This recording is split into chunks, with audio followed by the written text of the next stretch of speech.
Welcome to the Patch Tuesday Support Group for February, year of our Lord 2025. This is a safe place to talk about patching and cry into our beverages of choices. As usual, I'm joined with Jordan Benzing and Jake Shackelford, and we have our special guest here from Patch My BC, also Rudy Ooze, who's going to bring up the rear, I think, and talk about some fun autopilot, out-of-box experience patching stuff in more depth. So usually we have Jordan run first, and then I do the news.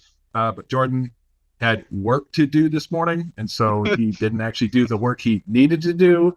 So I'm going to go first so that Jordan can actually do the work he was supposed to do before this. So I'm going to jump right into the news, and then Jordan will show you lovely graphics that he has. To be fair, the graphics are prepared. The rest of it, You don't need anything more, right? it's fine. Just look at the pictures. It's fine. I got green pie charts. It'll be okay. Does it count as prepared if all you have to do is open it and it updates? I don't know. Okay. It depends. So here we are. We're going to start with patching news. There's actually a whole bunch. Usually, so when I say patching news, it's like things that you might want to be aware of. I don't know that I've seen this super prevalent here, but I heard a couple of anecdotal evidence that, hey, the new update starts maybe enabling Copilot. So just be aware of that as you roll out February's updates. Just keep an eye out for that. There is a nice little fix here. It's funny. I contextually, it does.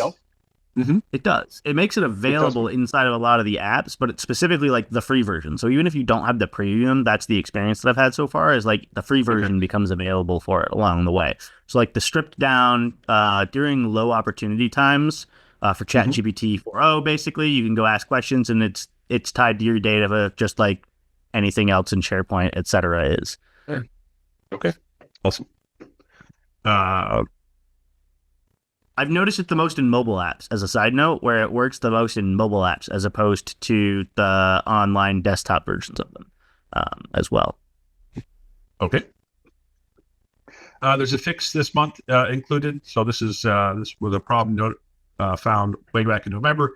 The ability for non-admins to manage their time zone. That got fixed by this month's security patches. So if you're waiting on that one, go ahead and test, and hopefully that's remediated for you. This is a real fun one. I didn't know about this, or sorry, I should say, I didn't hear about this until quite recently, but I guess there's a known issue where if you image devices with media, that would be USB and CD, with an image that had October or November's cumulative updates applied, those devices may just not or refuse to take future cumulative updates, which is bad. And the solution here is flagged as resolved. And the resolution is go and reinstall the operating system. So two things there. Well, three things. Really, that sucks. That's not a great look to solve a update issue by just nuke and painting the machine. You can do an in-place Upgrade? In like a repair install / there's a difference between a repair install and just like like a DISM restore health, or no. Like you just this is an option that's available to home users where, like, if Windows Update just keeps failing, you can click a button and it'll just reinstall the same version of the OS, and ideally keep all your apps and all your settings and all that stuff. Aria has long teased the idea that maybe we could have enterprise control of that. I don't know that I've seen it.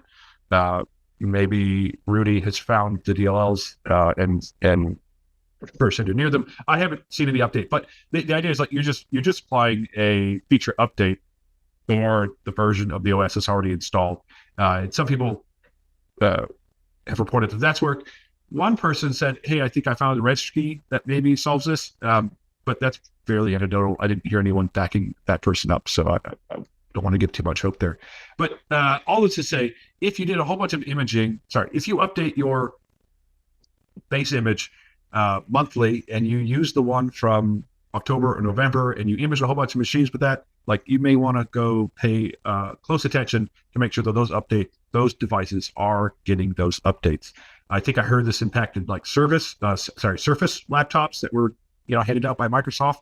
So yeah, pay attention, I guess, is what I'm trying to There say. is a question on that one too, Brian. It says, Okay. what if you pulled the ISO from the Windows catalog and built your SCCM image from it from October 2024? Well, so here's the question. I don't know the answer, which is like they say installed by media, and they specifically call out USB and such as CD. CD and USB. So like, does that mean Pixie? Like, if I don't know Or how. is it an ISO problem? Like, That's what I mean. I don't know because I haven't done the testing. So, like, what does it mean utilizing media?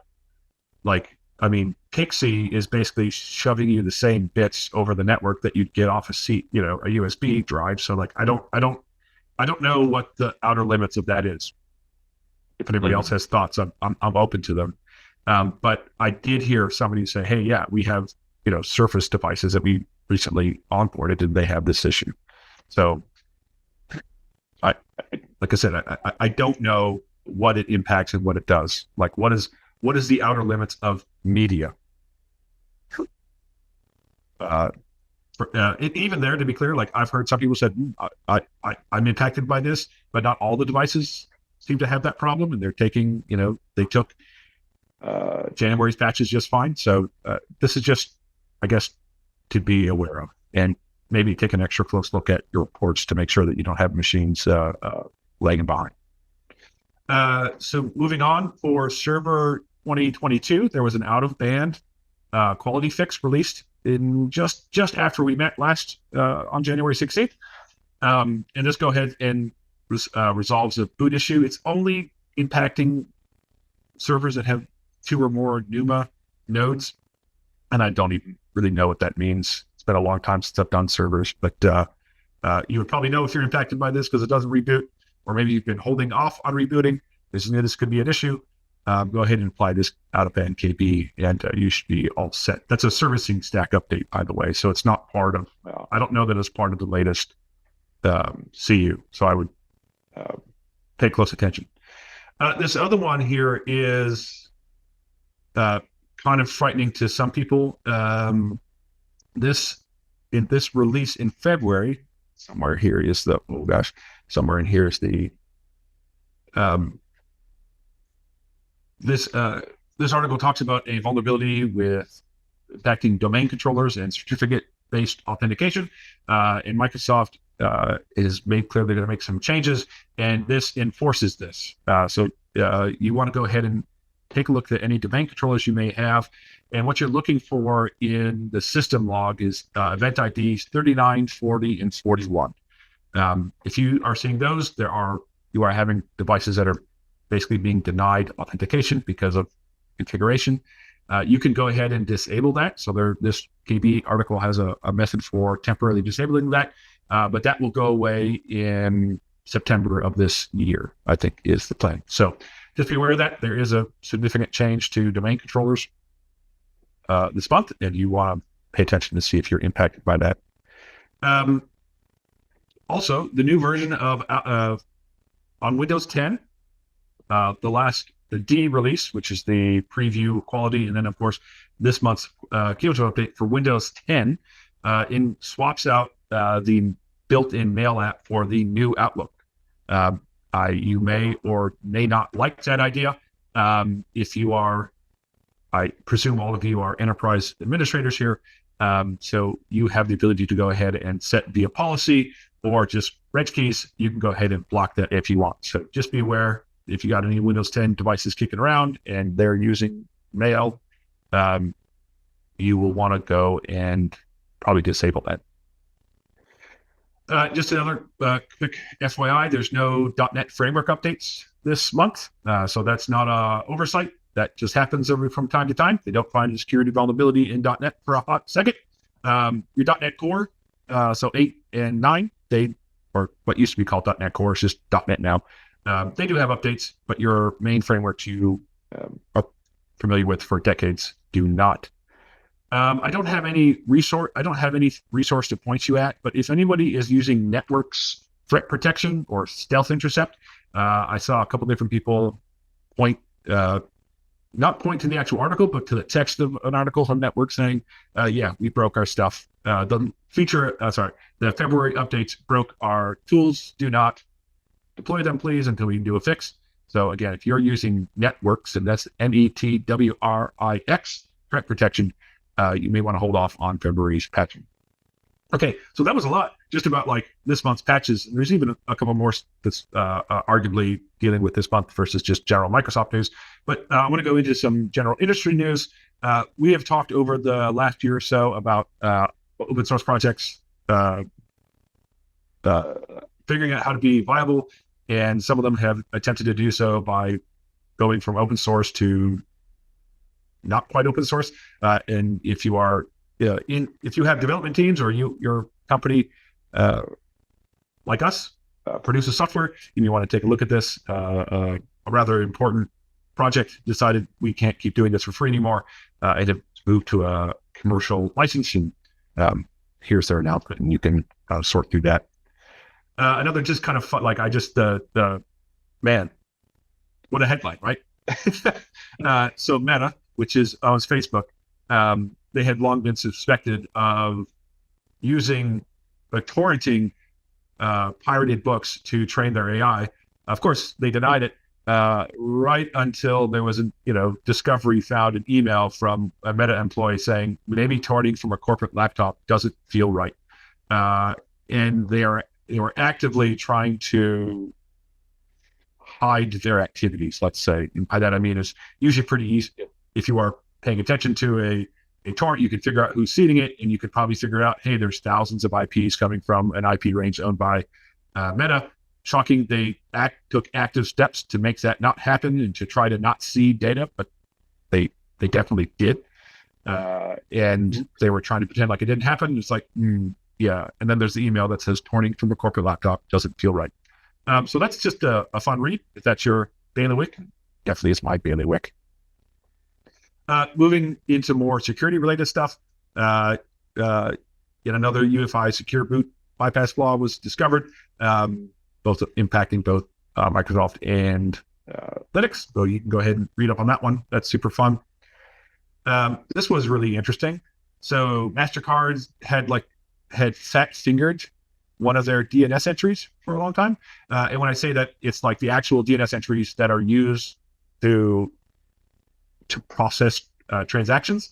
And it's been like that for years and years. And then this researcher realized that and was like, I wonder if I could. And so to be clear, they just forgot the T. So I don't know if you can see my cursor here, but the middle one, it was akam.ne instead of .net. And so sure enough, what somebody did is like, well, I'll just go ahead and see if I can register that. And guess what? They did. And they could. And guess what happened? They saw transactions trying to reach out to them. Now, it's debatable or arguable whether or not they were able to actually get any information out of that, because presumably the client that was trying to call them, they didn't reverse engineer the protocol. But if they could, like an attacker for years absolutely could have simply registered this domain and start reverse engineering the protocol for MasterCard to start getting data out. It's one of those. Like it's the haiku, right? Like it's always DNS. And it's just funny to see it work at that level and for that long. Like I think they said like 2015 or something. That sounds like 2020. 2020. Okay. Yeah. So not quite as long, but even so, like that's 5 years. That's long. Yeah. What can you do but laugh, right? So this one isn't new, but it's getting a lot of attention in the so 7-zip has MOTW, which is mark of the web. So this is the thing that Microsoft, the Windows OS will mark a file as coming from the web, and it's like, hey, should you trust this thing? It's not from the web, and it'll. But I think Defender also does some more deep dives into it. I don't know. It's an important concept, and there was a bit of a flaw found late last year that if you had like a zip file, that zip file has a zip file, then 7-zip, when it extracted the nested zip file wasn't propagating that mark of the web. And so somebody could, in theory, use that to bypass some of the protections built around that. Now, that's not really new. It was also patched late last year. But CISA, that is the cyber something from the US, added it to their actively exploited vulnerabilities. And so that got a bunch of press, and that's why you see it now. So it's not really new, but if you see people talking about it and freaking out, it's just because it got a little more press. This is, again, not a new one. This is patched last month, but there was an AD, domain controller, domain services privilege escalation, and here's the proof of concept for that. So if you were impacted by that or freaked out by that, you just want to know what the heck what's that all about? Here's a nice little proof of concept. I'll kind of dive deeper into that and explain it. So this one also got a little bit of press, and people were some people I saw were sort of freaking out about it. 0-day vulnerabilities in the system terminal tools. And really what this boils down to is that you can load, the way that programs often load their assemblies is to look in the current working directory. So if I have a dependency and let's say the assembly is just system.dll, I'm going to look in my current working directory for system.dll and load that first. This is something you and I talked about before, Brian, with .NET. Right. It's not just, it's a .NET 4.5 like working as designed functionality. Right. Now the thing here is sysinternals. I think I actually dug into it. Sysinternals is written in C or C++. So this isn't .NET, but this is one of those. In my view, what this basically says is, hey, if you run executables in arbitrary locations that aren't protected, bad things can kind of happen. This is, to what Jordan's saying, this vulnerability, the vulnerability that impacts sysinternals isn't necessarily .NET, but like the .NET framework inherently works this same way, and we call it a DLL injection attack. Right. And there are ways in C++ apparently to just ignore that. Anyways, I guess my point here is, if you see this and you're sort of freaked out, it's like, yeah, that's true. You may not want to run the systinternal tools from your downloads folder. You may want to put them in a folder that's protected so that random people can't throw a folder specifically that random people can't throw random assemblies in. Well, I was saying that it goes further than that too, though. Okay. Sure. This goes back into like just why do you protect the admin directory, or why do you protect certain things that are admin directory protected in general? Because it's not just does it load DLLs from the directory where it sits and it's running out of, but like does it load any of the freely accessible system DLLs as well? Because a lot of the times for some of those, like you can just call, like when you do something like using system dot in a simple application, not even necessarily application. How about PowerShell? If you want to load something like that, where you call that, you can totally, if the DLL that you are calling for that, or that gets called as a subcall from that, if you replace that file, absolutely going to get called in an admin context, and suddenly the box is owned. It's yours. This is much more of a like, it's almost a chicken and egg problem or a fox in the hen house problem, right? Of like, a lot of these are, if you don't protect the locations where you're trying to run things from with privilege, bad things will happen. Like, it doesn't matter where it is or what application it is, just in general, with how you use your user token. Yep. Sorry. The soapbox that I went very far down the rabbit hole on in some investigations on some items for that. So it has deep personal pain to me. Yeah. Speaking of that's this is moving on. This is a fun one. Like, this is interesting. An interesting read. North Korean hackers are basically convinced people to, like, they're literally. This sounds crazy to me, but it is an uptick in them like convincing people to literally do this. Like, go type in PowerShell, right click on it, run as administrator, and then like, here, type in this command. And part of me says, this is crazy. People can't possibly do this, but apparently they do. Okay. And there's been, I know, right? And at first I thought, oh, this has to be like, hey, I think you do to elderly people, right? Like this has got to just be random, but it's like, Yeah. they're Not drunk noticing people or these in something. NGOs, government agencies all across the world. Microsoft has notified customers that they've been impacted by this. So it's like, apparently it's not just, hey, they're calling some old people and it is social engineering, but it's social engineering that's working at a scale and in places you wouldn't think it should. But Jordan might be like, of course it does. It works everywhere. Of course it does. Why would people are astonishingly willing to do things if you ask them nicely? Like truly, astonishingly willing to do things for you if you just ask them nicely.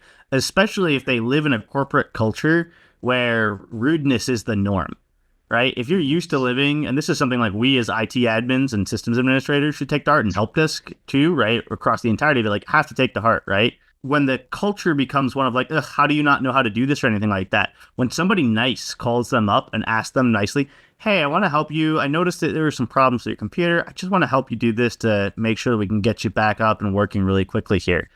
We noticed that you were having a couple of issues from blue screens like that. If you could go ahead and hit the start menu for it, they're going to be like, oh yeah, totally. I absolutely want to help you out. I want to be able to do this better. And they're going to have a better experience and be more likely to do it. Then if, Brian called you up and said, hey, chucklehead, you just go ahead and open PowerShell and just run it as admin for me and just borrow this token. Just copy paste this arbitrary file in. Not that that's ever happened between me and Brian before or anything. Yeah, it's. I mean, like in this scenario, the sort of trust was like it's somebody you're emailing with, and then they send you a PDF, and it's like, oh, if it's not really a PDF or something. It's like, oh, you need to download this thing to read it, and so go ahead and open PowerShell as an admin and just plunk in this random command. I mean, it just blows my mind. But to your point, maybe it should. Maybe that's just the world we live in. But it kind of does make me sad that that's the world we live in. Okay, moving along. CISA again, our friend, warns of there's a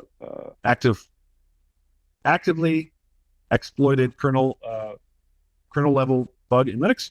It has to do with a display driver, I believe, or a USB driver. So if you are running Linux, you are going to want to go pay attention to your distro's kernel updates and get that applied probably pretty damn quickly. If you are using any of Netgear's, what's the name I had it here? Netgear's Nighthawk, I think it is, routers. They're gaming routers. There is a remote code execution without the need for authentication. So go ahead and update those firmwares yesterday. AMD noticed that they found a vulnerability in their microcode of some of their processors. It's a very specific line of processors. I'm a little confused. It seems like most of these are embedded, but maybe in some servers. Google did its own proof of concept here as well. So Google must be using these processors. So if any of that sounds familiar to you, if you're running a bunch of physical servers, you might take a look and see if you have any impacted processors and go ahead and patch those pretty damn quick. If you're using Cisco, every month it feels like we talk about a few common players. If you're using Cisco and their identity services engine, there was a fairly critical bug there, and you're going to want to go update your Cisco gear. If you're using Simple Help, that's a remote RMM, remote monitoring and management tool. They had a pretty bad exploit. So again, you'll want to go pay attention to that. I'm going to guess they already contacted you. But if you know of a friend that runs Simple Help, make sure that they've gone and fixed their jazz. Right. So there's a bug in Outlook that bypasses the protected view when you preview an email. Here's the actual report from the people that found that. And I do believe that is patched and fixed in February's releases of cumulative updates. So go ahead and take note of that. Another thing we've talked about for quite a while is this this trend of North Korean IT workers. That is people that are remote workers that actually actively get hired by U.S. or North American or whatever EU companies to come in and work. And they're not actually, I mean, they are and are not recruited. They're actually really a team of people over in North Korea. And they will actually do work. You will actually set them and onboard them as real employees and give them access to your stuff. And then this may shock you. They may decide to take that, to use that ability or the permissions you give them to exfiltrate all the data they can, such as source code, and then basically threaten you, attempt to extort money. So here's the FBI actually in late January, yet again, talking about, hey, this is a real thing that happens, and you should step up your game, primarily for onboarding and your in the interviewing process to try and make sure that these are actually real people. Moving along, there's always a healthcare hack to talk about. This isn't a new one. This is actually from last year. However, this is a scenario where initially the United Healthcare said, "Yeah, we had 100 million people impacted, and I know we talked about it.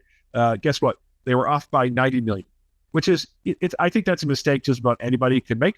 100 million, 190 million. What's the difference? But if you use United Healthcare, your information was almost certainly leaked at this point. I say that, but that's almost like there were 3 other health care providers that also got leaked, but they only had, instead of 190 million, they only had like 1 million. And like, that doesn't even seem worth talking about anymore. That's how bad it is in that side of the industry. There is a 0-day for Apple that impacts a small number of devices running some iPad OS 18. iOS and iPad OS 18. It's patched. It's great.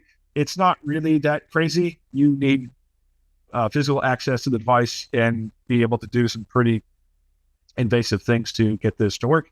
But it is worth noting that there is a security vulnerability there. It's patched.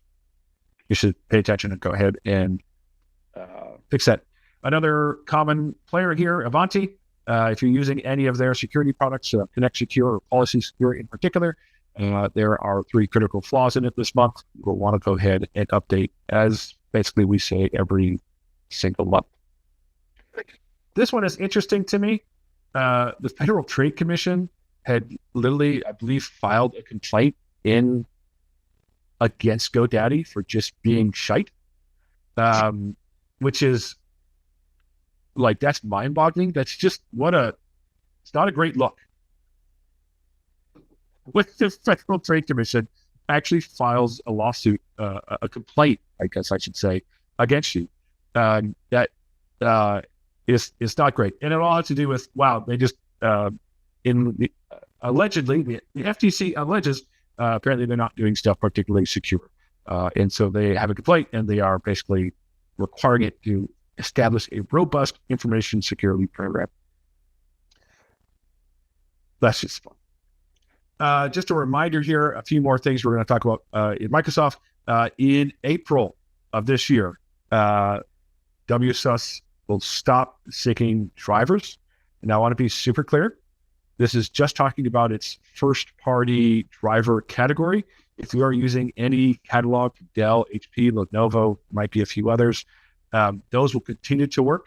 And I don't know too many people that are relying on the built-in driver category. Config Manager, if you're a Config Manager customer, very specifically does not sync those. So you're using Config Manager, you were never using these anyways. And so only if you're using WSUS standalone to deploy drivers delivered from Microsoft are you impacted by this. And the chances are probably not. I have heard a few people pissed off about it, but I do think it's the minority, but just be aware that's coming. But again, doesn't impact any driver catalogs you might be importing. So Black Lotus, you may remember Black Lotus is this whole secure boot.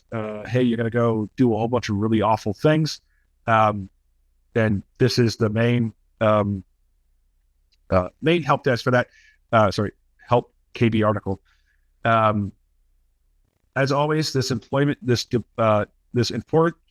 phase, when it's going to get real, they keep kind of pushing that, kicking that can down the road. But they did release a script to update your boot media to apply the latest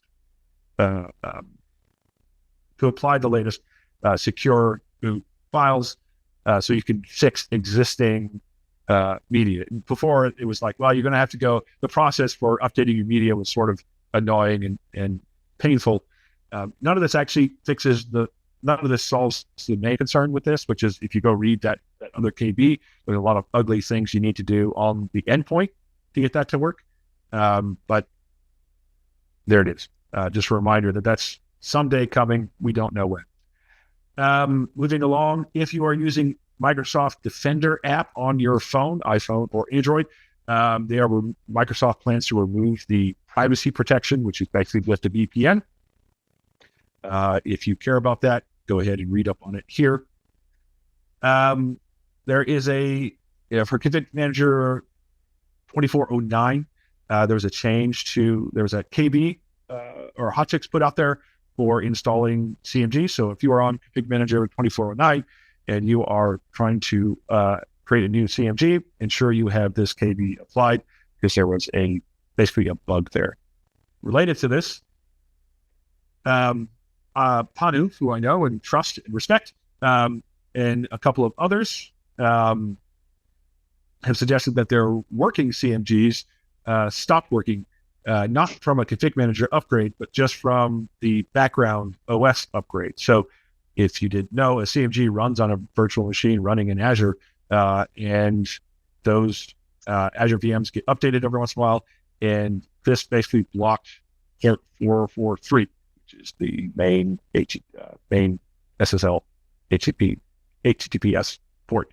And he and a few others had this problem. Kenny said, hey, I installed the hotfix fix, but I know Niles Brady also did. It didn't. So if you're having CMG problems, just dogpile on that Twitter thread if you can, or let me know, and I can try and tell what's left of the team about it. Lastly, a couple months ago, we talked about late last year, there was a config manager security hotfix. And that's pretty rare. We usually don't see those. And it was very vague. It was just like, oh, there's some SQL injection thing. And so now that that's been fixed, here's the full kind of rundown of what that was. The short story here is when your client does a location lookup, so when they hit np underscore location, to get the list of MPs, that's an unauthenticated call, and they weren't doing parameter on the device ID parameter. They were not doing proper sanitization, and so in theory, you could then you could run arbitrary SQL commands in your config manager database, which is fairly scary. But if you want to run the full nitty-gritty rundown, there it is.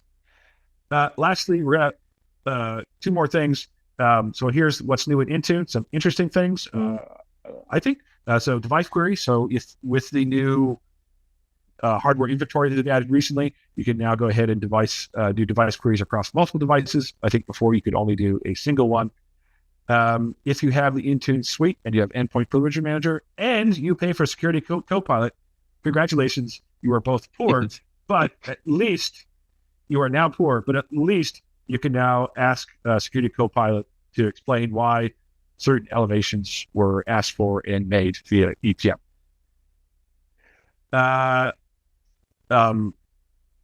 There's also a new security baseline for Edge version 128. So if you deploy those, you're going to want to go ahead and take a look. And then lastly, there was this interesting thing. I don't know if you guys, Rudy or anyone else, a support assistant. So this isn't Copilot, but it's like if you go into Intune and you go to their help and support, I guess you get an AI-backed chat assistant now, which is news to me. I've not heard about that. That's the one I use for fixing everything. Is it No. good? Or you're sorry. I couldn't tell. If that was sarcasm. Okay. Yeah. It was sarcasm.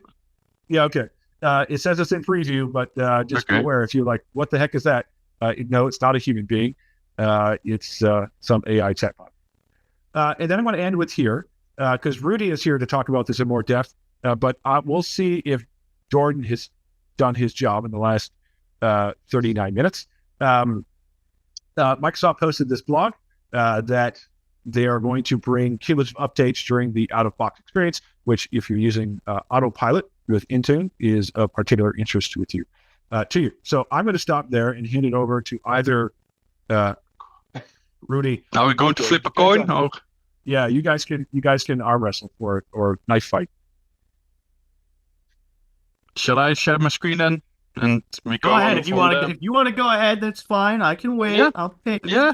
I've got pretty bar charts and things. Updates are pretty boring-ish this month at least. So you got that. Other than that little tiny 9.9 vulnerability with Azure AI face lookup, but it's fine. Okay. It's fine. We'll wait. Don't worry about that. Okay, Rudy, go for it. Oh, he's got a Well, PowerPoint. Man, Yeah, I can prepare, right? So one of us does.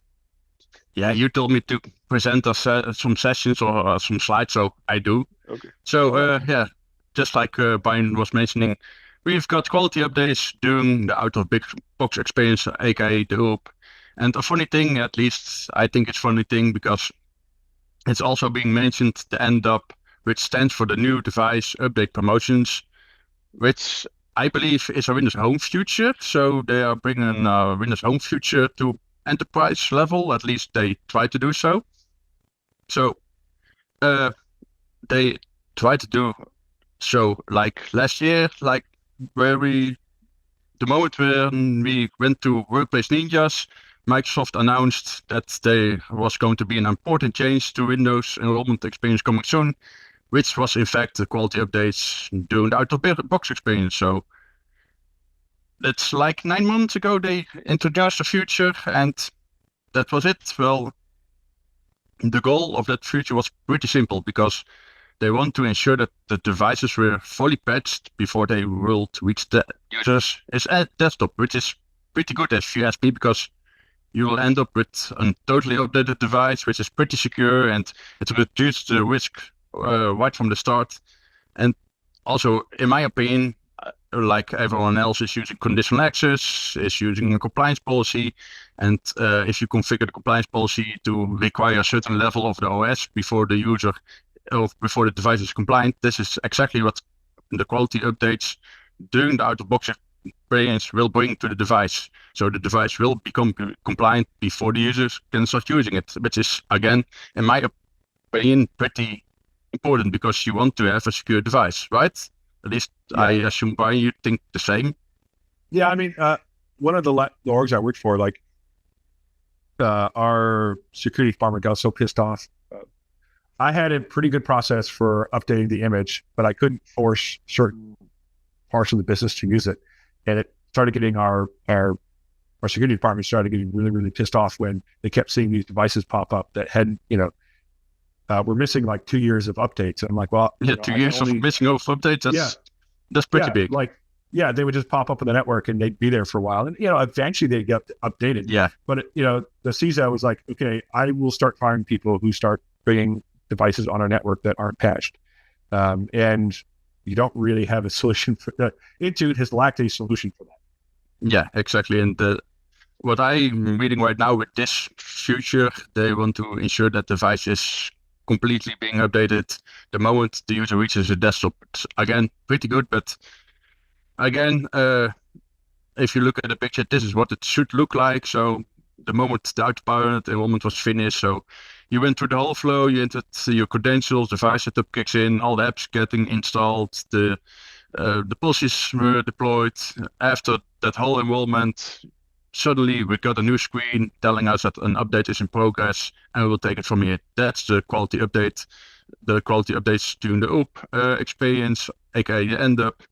But the downside of this feature, this functionality, is that it added like 20 minutes to the whole enrollment.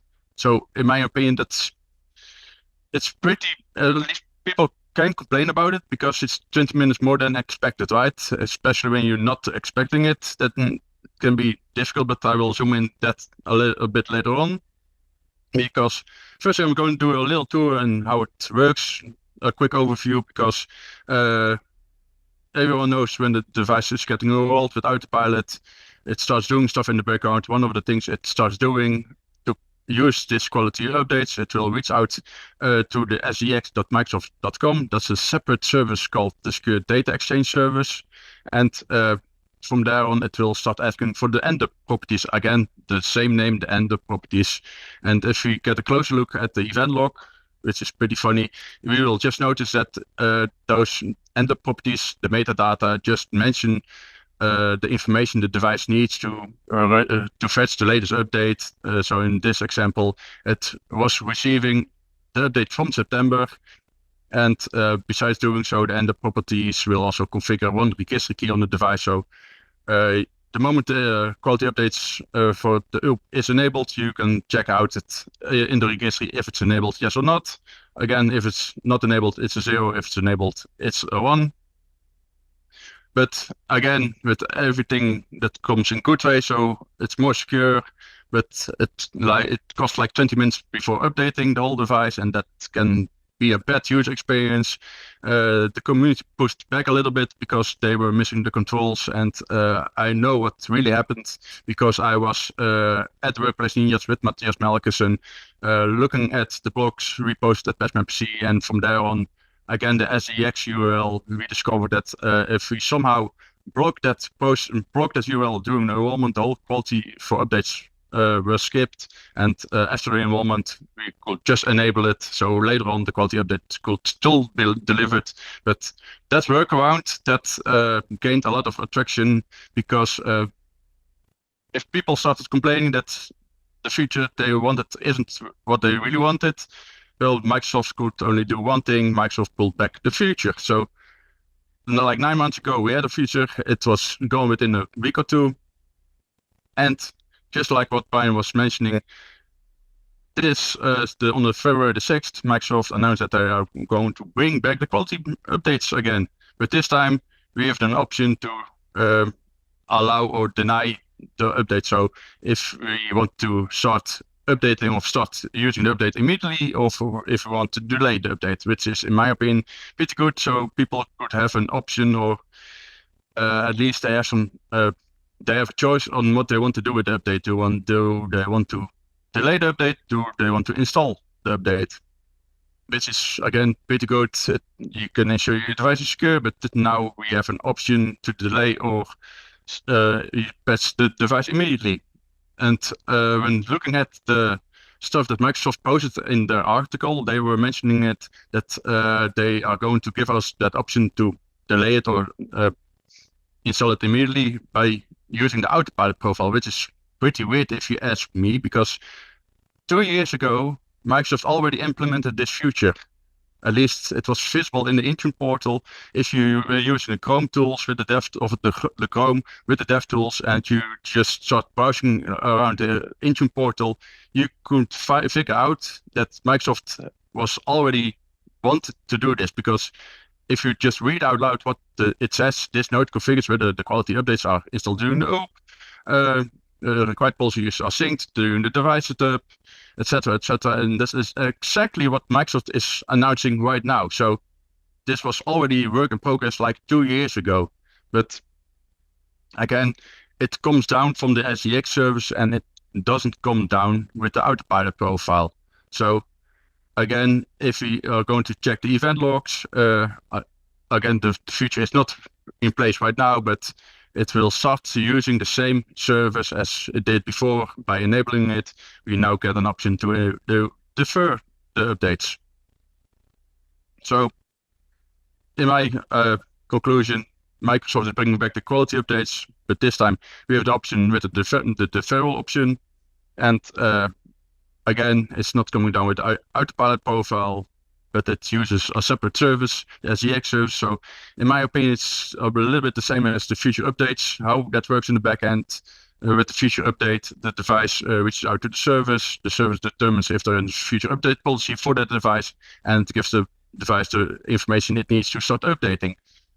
It looks like this is going to happen the same way. The SDX service will tell the device that it needs to update right now, or it needs to delay the update. So if you want the whole flow, the whole technical details, because showing the whole technical flow within like 10 minutes is way too much to do. So check out the quality updates on our website, and that will show you everything you need to know. So I guess we still have time for Jordan to do his stuff. Well, you know. Oh man, we should Time, make this I like Matt Damon on the on the Tonight Show, where every time we just put you last and then just play you out. Oh, there's a Noted. question, Rudy, from your last slide. They're asking which log was being shown on that last slide. The last slide. If you go to the event log, you have the shell core event log, and that is the Cloud Experience host event log. So if you check out that event log, you will notice all the information that is happening during autopilot. So every single step in the process. So also the end up web app that reaches out to the SEX URL, that will be logged in that event log. So the shell core. Now do I go? I think so. Okay, I'm going to share my screen, and I'm going to hopefully not confuse people too bad, because I'm going to jump between two different shares for it. So give me 1 second here to share the first thing. Share. So Brian covered a lot of the interesting points along the way about some of the interesting, unique security vulnerabilities. A couple of edge case scenarios that are kind of interesting. It was kind of a, I don't want to say quiet month in the world of security updates and items for patches from Microsoft, but a quieter month maybe in the world of it. But the ones that happened and did come about were kind of weird. And or specifically, none of them really had active exploit code, which is odd. Normally, a lot of the times when we get vulnerabilities, they've got exploit code, they're working proof of concept and things like that. None of the big ones that came out this month had active exploits or content for them. First one that I did want to touch on here that was just kind of interesting, the highest ranked one this month is this one, the Azure AI Face Service, which if you are like me and you've never ever heard of what the Azure AI Face Service is for this, it actually is a service by which you can build out a AI tooling for putting in images of people's faces and have it be able to recognize different components of it. So it's kind of interesting just as a feature here. But there was a methodology apparently to, bypass and use other people's faces. So I guess Brian could have used his face to authenticate as me, which, I guess that's fine, probably. For whatever pre-person reason that was out here. The other vulnerabilities that did come out this month, most of them are all just OS level patches, but there was a very high level of RCE style vulnerabilities that came out this month. In fact, if you scroll down through here, you'll notice that as I am scrolling through the patches for Microsoft this month for February, almost every single vulnerability that came out, remote code execution, remote code execution, remote code execution, across the board. And then only down here, at the bottom, do we have a couple of elevation of privilege and denial of service. Normally it's the other way around. Normally it's a lot of denial of service, as well as elevation items, and not a lot of the remote code execution on the side of things. So just kind of something interesting to keep an eye on. I suspect that because of the fact that across the weaknesses for them, and from what I was looking at, it's probably the same thing across the board for it. They do, like I say, they do have an official fix for it. There's no exploit code, again, that's out here. And the likelihood for basically all of them across it is very low. And again, you can see down here, like, oh, that's why it's the same vulnerability across a ton of different items. All right, with that said and being out of the way in terms of important vulnerabilities for the month, and if you care, it's CVE 2025-21376. Let's go ahead and stop sharing for just a moment. And we're going to go ahead and move to another screen share. As promised, here is this month's bar charts. For those of you who were ready and waiting and said, I'm going to stick around for the bar charts, thank you very much. This month, there were 60 KBs that did come out from Microsoft. In that bucket of KBs, they addressed 41 different security vulnerabilities. They had a high number of those for critical. Most likely critical because, guess what? RCEs, it turns out, are critical. It's bad when somebody can get somebody else's code to run on your machine. It turns out that's not how things are supposed to work. It is interesting to note that just in terms of unique vulnerabilities, that the number that came out in February was very much so less than the number that came out back in January for them. In fact, quite a lot less, like 145 versus, 41, which is more in line with kind of trends that we'd seen in the past of around 40 to 60-ish for it. So it's kind of interesting just to see the drop there along the way. And the total number of updates was also lower with across the month difference between January over into February as well. That all being said, let's go ahead and jump on over into the Patch My PC updates for the month. In Patch My PC updates this month, we released 1,553 updates in the last 35 days, which is truly a absolutely silly number. Within that period of time, Google Chrome managed to not release any crazy updates, but did release 15 unique updates. Edge with 18, Firefox with 10, Opera with 6, meaning that this month in turnaround, it turns out Microsoft won Browser Wars in terms of who had to release the most patches for updates this month. Unique vulnerabilities, there were only 33 unique vulnerabilities across all of the 2,000 plus updates that Patch My PC supports for products this month. And the depth of those vulnerabilities was 106, in case anybody wonders what vulnerability depth is, because as Brian likes to remind me frequently, that's a made-up term that only you understands. What was that, Brian? It's a made-up number. I agree. It is, in fact, a made-up number. What vulnerability depth means is how common are updates repeated across products, basically. So how many vulnerabilities existed in multiple different products, basically. There were 106 times, basically, it showed up across multiple different products. So of those 33 updates, basically, they appeared in 106 different products for it. The severity then across here, for it, we had a fairly decent number of the moderate bucket for things across here.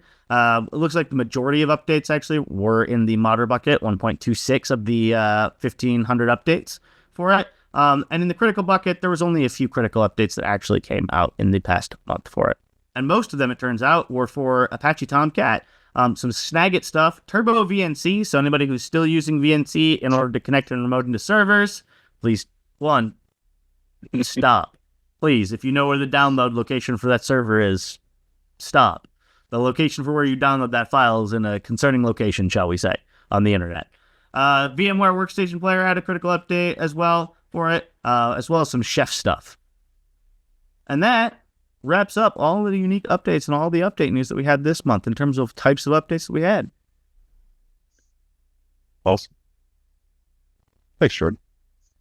All right. Well, with that, we are officially done with 3 minutes to spare.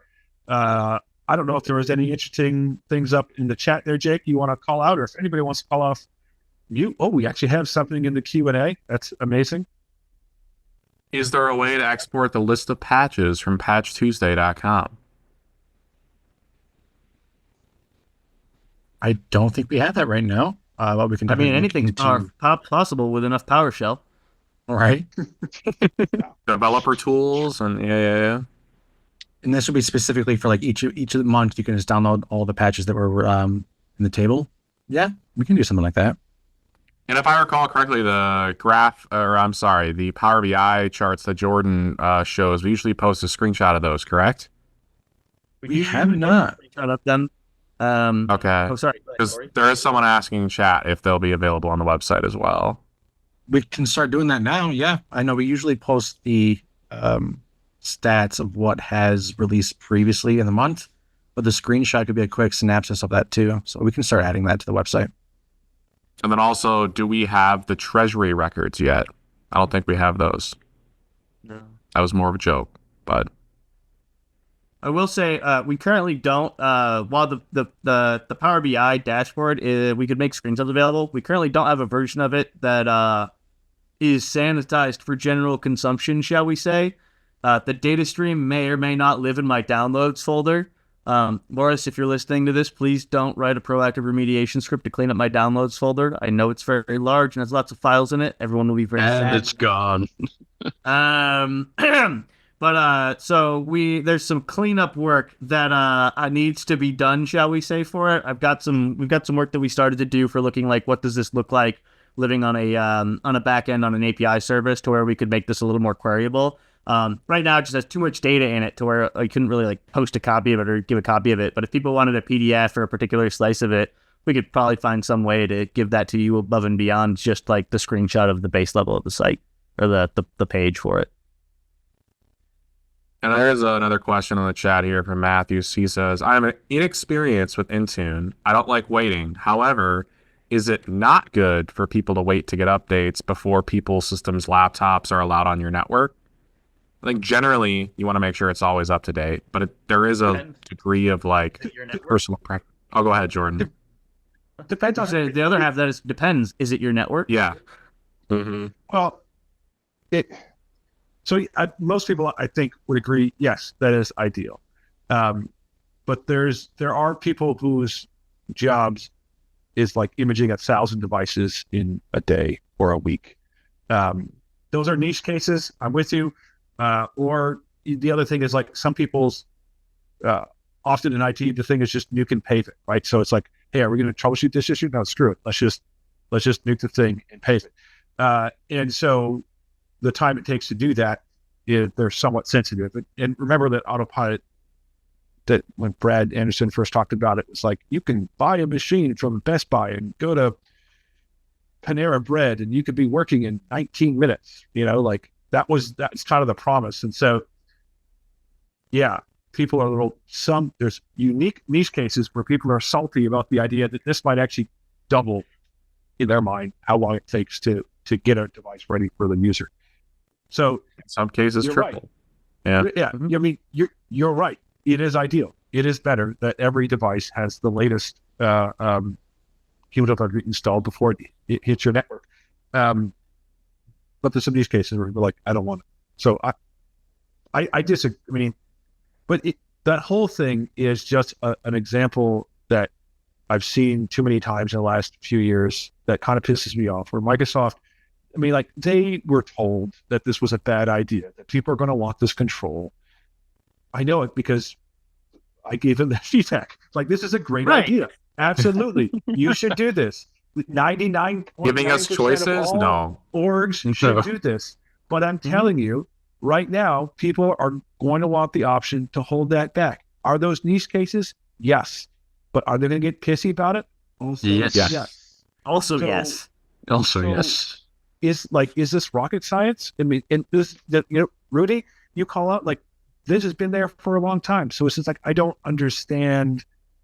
They This is wanted to wrong. implement this like 2 years ago, so they should at least thought about it and talked with big customers. What do you think about if you are going to do this? What do you think about it? Right.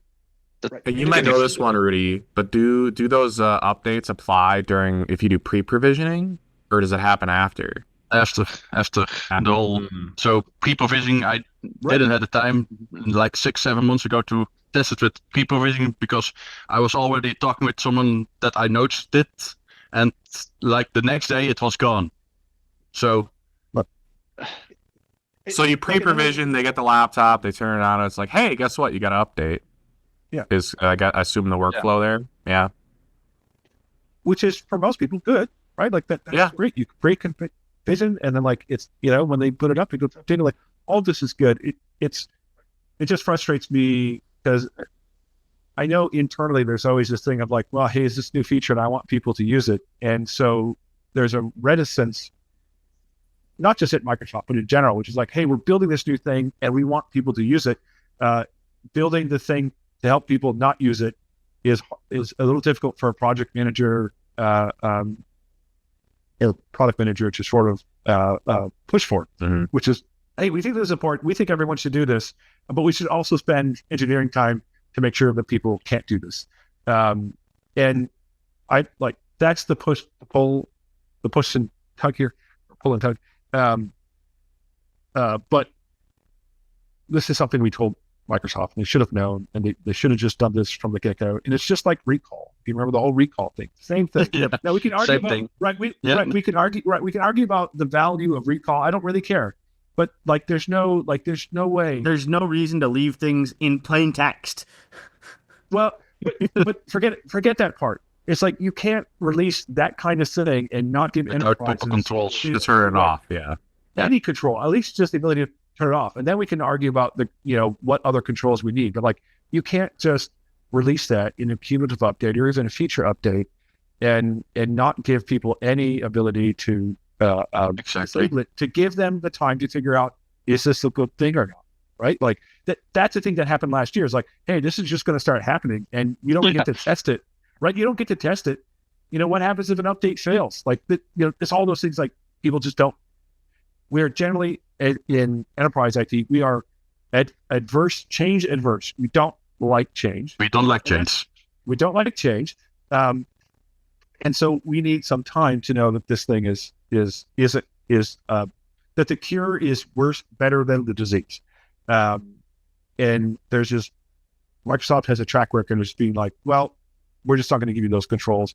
And I can't help but think that they're doing it intentionally. They have to know that there's customers are going to be pissy about this, and they're just testing the waters. Like, this is my personal take now. Like, I just think they kind of know, but they're like, well, how bad? We'll just see. Like, we'll just put it out there. We'll see. Oh, okay, people really, really hated this. I guess we'll retract and do the right thing. But it's like, what if you I'm just spitballing, did the right thing the first time?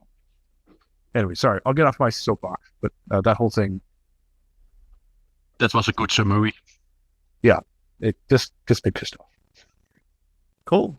Well, shall we wrap then? Yeah, I'll call it a day. You've wasted a perfectly good hour and 6 minutes of your life with us. Thanks. Hope some of this was helpful. We'll see you all again in whatever the next month is. Is it March? Is that how this works? I don't know. Date math is hard.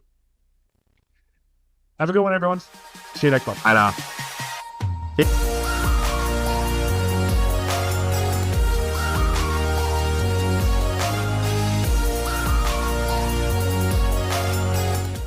Wait a minute, it went down. How did we go down? I saw you sitting there, Brian, and I Yeah. mean, I can't really blame them.